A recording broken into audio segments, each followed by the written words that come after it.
Air conditioner के बाहर के बॉक्स का टेम्परेचर लगभग 80 डिग्री सेंटीग्रेड होता है, जबकि रूम के अंदर जो यूनिट लगी रहती है वह हमें 16 डिग्री सेंटीग्रेड तक का टेम्परेचर प्रोवाइड करवाती है। तो इतना ज़्यादा टेम्परेचर वेरिएशन होने के बाद भी एयर कंडीशनर कैसे रूम की कूलिंग करता है? एसी में बाहर की यूनिट को कंडेंसर बोलते हैं। कंडेंसर का बेसिक मीनिंग होता है जो गैस को कूल करके लिक्विड में बदलता है। एसी में मेनली 4 ही यूनिट होती है जो मिलकर कूलिंग का काम करते हैं। सबसे पहले कंप्रेसर का काम शुरू होता है। कंप्रेसर के अंदर एक गैस भरी रहती है जिसका नाम है HCFC, और इसी गैस को रेफ्रिजरेंट भी बोलते हैं। जिस तरीके से कार के इंजन में पिस्टन काम करते हैं, उसी तरीके से कंप्रेसर रेफ्रिजरेंट को पंप करता है। जब कंप्रेसर रेफ्रिजरेंट को पंप करता है तो इसका प्रेशर इंक्रीज हो जाता है, और प्रेशर से इस गैस का टेम्परेचर भी 80 डिग्री सेंटीग्रेड तक पहुंच जाता है। तो इस हाई टेम्परेचर रेफ्रिजरेंट को कूल डाउन करने के लिए यह कंडेंसर यूनिट के पास में जाता है, जिसको हम हीट एक्सचेंजर भी बोलते हैं। कंडेंसर यूनिट के अंदर इस टाइप की कॉपर पाइप लगी रहती है जिनको कोयल बोलते हैं, और इन्हीं कोयल से रेफ्रिजरेंट फ्लो करता है। रेफ्रिजरेंट के अंदर की हीट को बाहर निकालने के लिए फैन लगा रहता है, जो कॉपर पाइप से रेफ्रिजरेंट की हीट को एब्जॉर्ब करके बाहर की तरफ फेंकता है। और इसी वजह से कंडेंसर यूनिट का टेम्परेचर एनवायरनमेंट के टेम्परेचर से लगभग डबल होता है। रेफ्रिजरेंट जब कंडेंसर से बाहर निकलता है तो लिक्विड में बदल जाता है, और इसका टेम्परेचर 50 डिग्री सेंटीग्रेड तक डाउन हो जाता है। जब गैस हीट लूज करती है तो इसकी काइनेटिक एनर्जी वीक हो जाती है, जिससे यह लिक्विड में कन्वर्ट हो जाती है। और इसके विपरीत जब लिक्विड हीट एब्जॉर्ब करता है तो वह इवेपोरेट हो जाता है, जिसकी काइनेटिक एनर्जी हाई होती है। कंडेंसर यूनिट से निकला हुआ लिक्विड रेफ्रिजरेंट एक्सपेंशन वॉल के पास में जाता है। एक्सपेंशन वॉल के अंदर पतले पाइप होते हैं, तो जब रेफ्रिजरेंट नैरो पाइप से बाहर निकलता है तो वह एक्सपेंड करता है। इस एक्सपेंशन से रेफ्रिजरेंट का प्रेशर ड्रास्टिकली रिड्यूस होता है, और जैसे ही प्रेशर रिड्यूस होगा तो टेम्परेचर भी काफी हद तक कम हो जाएगा। जब रेफ्रिजरेंट नैरो एरिया से पास होता है तो लिक्विड रेफ्रिजरेंट वेपराइज हो जाता है, मतलब गैस फॉर्म में आ जाता है। एक्सपेंशन वॉल वाटर स्प्रे की तरह काम करता है। वाटर स्प्रे में जब पानी बाहर निकलता है तो बहुत ही नैरो साइज्ड ओपनिंग से बाहर निकलता है, और जब ये छोटी छोटी वाटर ड्रॉप्स हवा में ट्रेवल करती है तो काफी ज्यादा ठंडी हो जाती है। तो ठीक इसी तरीके से एक्सपेंशन वॉल काम करता है, और रेफ्रिजरेंट को वेपराइज करके हमारे रिक्वायर्ड लेवल तक ठंडा भी करता है। एक्सपेंशन वॉल से निकला हुआ रेफ्रिजरेंट बहुत ठंडा हो जाता है, और यह जाता है इवेपोरेटर के पास में।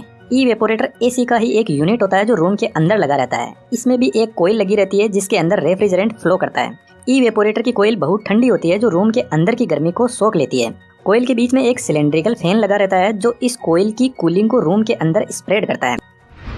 इवेपोरेटर कोयल जब रूम की हीट को एब्जॉर्ब करती है तो इसके चारों तरफ पानी की ड्रॉप्स इकट्ठा हो जाती है, जिनको एक पाइप से बाहर की तरफ निकाल दिया जाता है। यह ठीक उसी तरीके से काम करता है जब हम फ्रिज से निकाला हुआ ठंडा पानी गिलास में डालते हैं तो उसके चारों तरफ पानी की बूंदे इकट्ठा हो जाती है, और ऐसे ही इवेपोरेटर कोयल में होता है जिसके पानी को बाहर निकाल दिया जाता है। इवेपोरेटर की जो हीट एब्जॉर्ब कैपेसिटी होती है उसी को एसी का टन बोलते हैं। 1 टन के एसी की पावर कंजम्पशन 3500 वाट की होती है। एसी का कंप्रेसर सिर्फ गैस को ही पंप कर सकता है। यदि उसके अंदर एक भी पानी की बूंद आ गई तो वह खराब हो जाएगा। इसलिए हमें बहुत ज्यादा ध्यान देने की जरूरत है कि जब इवेपोरेटर से रेफ्रिजरेंट बाहर निकलता है तो वह वेपराइज्ड फॉर्म में ही कंप्रेसर के पास में जाए। एक्सपेंशन वॉल को इवेपोरेटर कोयल के पास में कोयल से पहले लगाया जाता है, जो रेफ्रिजरेंट को वापस लिक्विड से वेपराइज्ड करता है। Expansion valve sensible heat storage device से कनेक्टेड रहता है जो हीट को सेंस करता है, और यह हीट सेंसिबल डिवाइस इवेपोरेटर के आउटपुट पर लगा रहता है। मानकर चलते हैं हमने एसी का टेम्परेचर 16 डिग्री सेंटीग्रेड पर सेट करके रखा है। जब टेम्परेचर 16 डिग्री सेंटीग्रेड से बढ़ जाता है तो यह डिवाइस टेम्परेचर को सेंस करती है। इस डिवाइस के अंदर भी एक अलग टाइप का रेफ्रिजरेंट होता है जो गर्म होकर इवेपोरेट हो जाता है, और इस स्प्रिंग को नीचे की तरफ फोर्स लगाता है। स्प्रिंग के नीचे आने से ज्यादा रेफ्रिजरेंट इधर से पास होने लग जाएगा, जिससे इवेपोरेटर की कूलिंग बढ़ जाएगी और वापस बढ़ा हुआ टेम्परेचर 60 डिग्री सेंटीग्रेड पर आ जाएगा। तो जैसे ही कूलिंग बढ़ती है तो हीट सेंसिबल डिवाइस के अंदर का लिक्विड ठंडा होने लग जाता है, जिससे स्प्रिंग वापस ऊपर की तरफ चली जाएगी और रेफ्रिजरेंट कम पास होने लग जाएगा। इस तरीके से एसी को एक रिक्वायर्ड लेवल के टेम्परेचर पर रखा जाता है।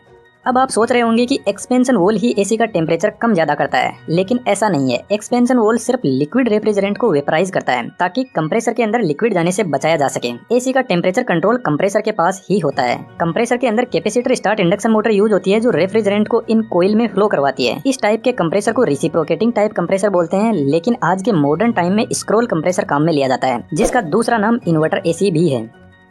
इस कंप्रेसर के अंदर कुछ इस टाइप से गैस एंटर होती है और ऐसे घूमते घूमते सेंटर पॉइंट से आकर आगे की तरफ पाइप्स में जाती रहती है। यह कंप्रेसर एसी की एफिशिएंसी इंक्रीज करता है और पावर कंजम्पशन को भी रिड्यूस करता है। जब हम एसी के टेम्परेचर को कम ज्यादा करते हैं तो एक्चुअल में कंप्रेसर की मोटर की स्पीड को हम कंट्रोल कर रहे होते हैं। जब हम टेम्परेचर 30 डिग्री सेंटीग्रेड पर सेट करके रखते हैं तो मोटर की स्पीड कम होगी, जिससे कंप्रेसर कम गैस को पंप कर पाएगा, जिसका रिजल्ट लो कूलिंग होता है। इन्वर्टर एसी के कंप्रेसर की स्पीड को कंट्रोल करना आसान होता है, जबकि नॉन इन्वर्टर एसी का कंप्रेसर जब रूम का टेम्परेचर रिक्वायर्ड लेवल पर पहुंच जाता है तो कंप्रेसर बंद हो जाता है और जैसे ही रूम टेम्परेचर बढ़ता है तो कंप्रेसर वापस फुल पावर के साथ में ऑन हो जाता है। लेकिन इन्वर्टर एसी का कंप्रेसर रिक्वायर्ड लेवल पर पहुंचने के बाद बंद नहीं होता है, बस अपनी पावर को रिड्यूस कर देता है और कंटिन्यूअसली चलता रहता है। इन दोनों ग्राफ में आप देख सकते हो कि यह दोनों कंप्रेसर किस तरीके से काम करते हैं।